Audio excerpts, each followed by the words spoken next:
Dans nos métiers, quand on parle d'ingénierie, de quoi parle-t-on?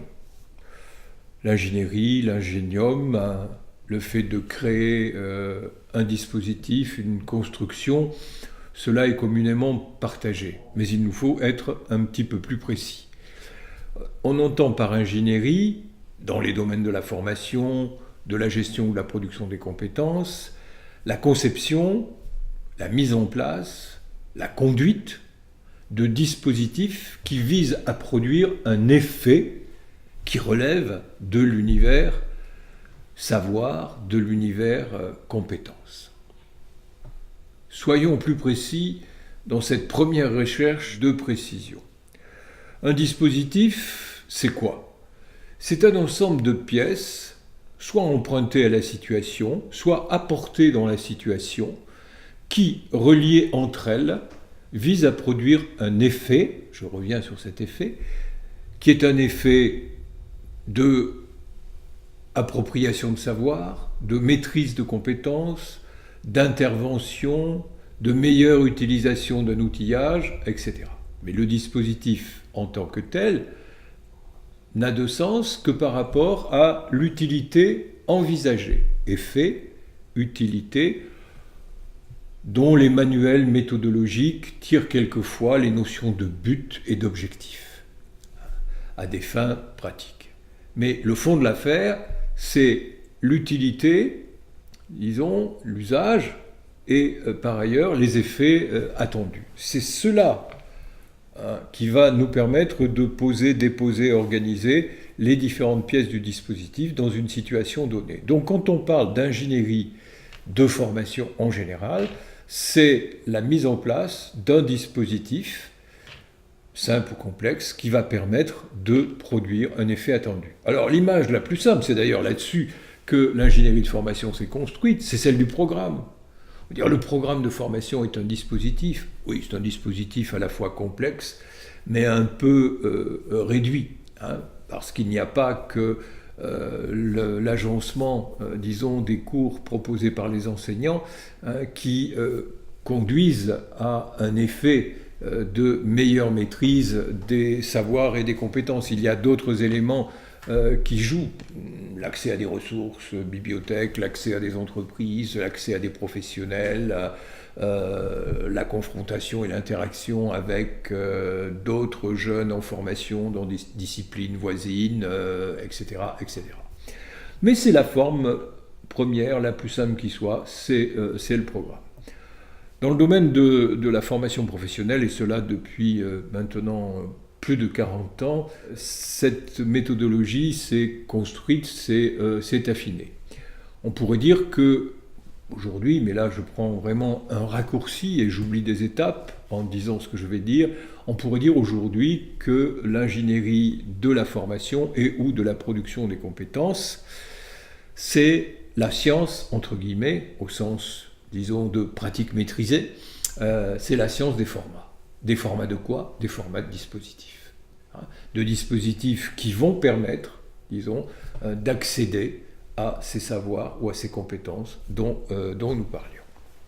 Ce dispositif n'est pas construit, posé, déposé, géré dans un univers éthéré.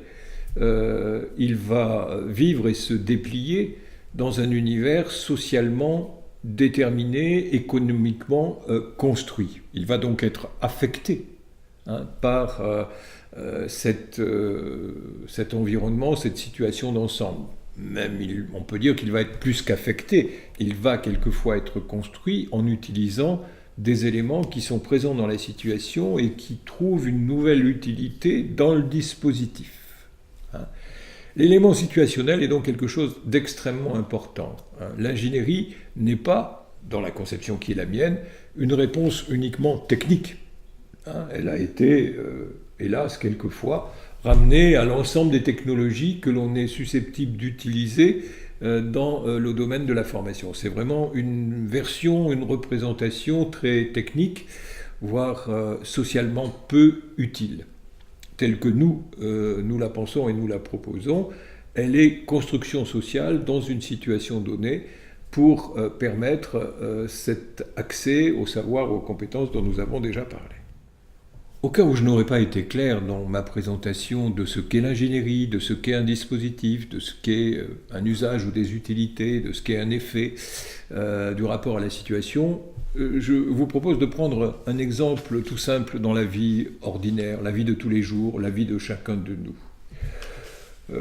Vous avez peut-être quelques fleurs sur votre balcon ou quelques fleurs dans votre jardin, et lorsque vous partez en congé ou en voyage, vous vous souciez de ce que ces plantes, ces fleurs que vous aimez soient correctement alimentées en eau, à minima, pour qu'elles soient toujours aussi belles à votre retour. Vous allez donc mettre en place un dispositif, alors d'arrosage, diraient certains, ou d'accès à l'eau pour ces plantes. Comment allez-vous faire? Vous pouvez importer un appareillage sur votre balcon, un appareillage techniquement, disons, élaboré, avec même un ordinateur incorporé pour régler le goutte à goutte que vous allez installer dans vos plantes, mais vous pouvez aussi utiliser des ressources techniques moins élaborées que vous allez agencer pour produire cet effet recherché qui est la bonne alimentation en eau de vos plantes. Donc, une technologie assez élaborée, presque autosuffisante, des technologies moins élaborées, mais avec des pièces qui quelquefois sont tout simplement des bouteilles inversées ou autres, et puis une technologie avec de l'humain incorporé, puisque vous allez demander à votre voisin ou à votre voisine de venir régulièrement intervenir sur vos plantes.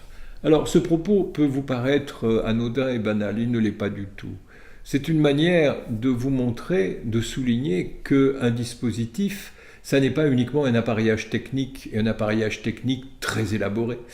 Absolument pas. On peut produire l'effet attendu avec des ressources constitutives du dispositif qui relèvent de techniques plus simples ou qui relèvent d'interventions humaines. Un dispositif est donc fonction de ce que la situation dans laquelle vous vivez vous permet. Si vous êtes dans un immeuble où vous n'avez pas de connaissances et d'amis, il n'y aura pas d'humains pour venir arroser vos plantes. Si vous n'avez pas les moyens de vous acheter un système d'arrosage pour vos plantes qui est quelque peu coûteux, eh bien cela n'existera pas et vous allez donc utiliser des techniques beaucoup plus simples. Il y a donc des éléments économiques, des éléments sociaux qui participent de la construction du dispositif. Ils ne relèvent pas uniquement d'une décision technique et d'un assemblage technique. Et cet exemple que je viens de prendre, vous pouvez le transposer dans l'univers de la formation. Vous y trouverez les mêmes éléments, les mêmes considérations par rapport à la technique et par rapport à l'humain.